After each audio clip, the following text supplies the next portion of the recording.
ایک روایت میں یہ بھی آیا ہے کہ رات کو تو اس میں عبادت کرو اور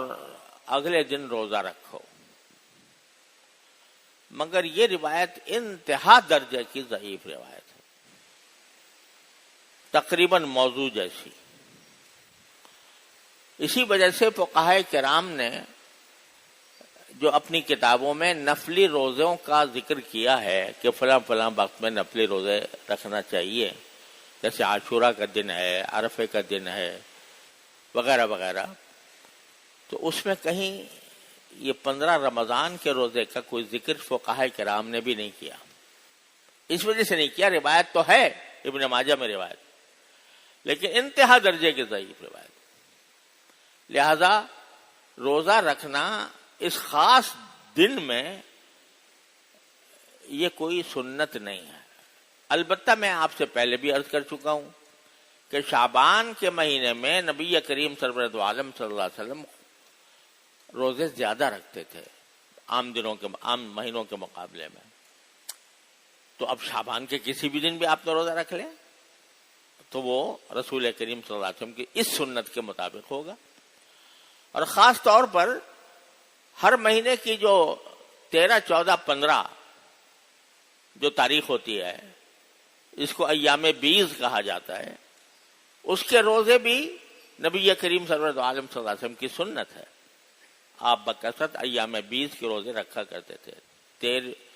13 ہر مہینے کی 13 تاریخ، 14 تاریخ اور 15 تاریخ، ان کو روزہ رکھا، اس میں 15 آتی ہے، 15 شعبان بھی آ جاتی ہے اس میں۔ تو اگر کوئی آدمی ساتھ ملا کر 13، 14، 15 رکھے تو انشاءاللہ بڑے اجر و ثواب کا کام ہے۔ تو یا ویسے ہی روزہ رکھے کہ اس لحاظ سے کہ بھئی شعبان کا ہر روزہ باعث ثواب ہے تو میں روزہ رکھتا ہوں، تو بڑی اچھی بات ہے، کوئی حرج نہیں۔ لیکن یہ نہ سمجھنا چاہیے کہ خاص 15 تاریخ کو دوسرے شعبان کے دنوں سے زیادہ فضیلت ہے اس میں روزہ رکھنے کی، اس اعتقاد کے ساتھ نہیں۔ ویسے تو روزہ ایک بڑا اچھا عمل ہے، اللہ تعالیٰ کے یہاں بہت محبوب ہے، بس صرف ذرا سا زاویہ نظر کا فرق ہوتا ہے۔ تو اگر اس زاویے سے کرے کہ بھئی شعبان کا روزہ ہے، شعبان کا ہر روزہ مبارک ہے، تو یا اللہ میں اس لیے روزہ رکھ رہا ہوں، سبحان اللہ، اچھی بات ہے۔ کوئی اس نیت سے کرے کہ ایام بیض کے روزے ہیں تو 3 میں رکھ لوں، 3 نہ صحیح تو 1 ہی رکھ لوں، تو وہ بھی کوئی حرج نہیں، بلکہ اچھا ہے۔ لیکن اس نیت سے نہ رکھے کہ 15 شعبان کو خاص طور پر اور دنوں سے زیادہ روزہ رکھنا افضل ہے، اس نیت کے ساتھ نہ رکھے۔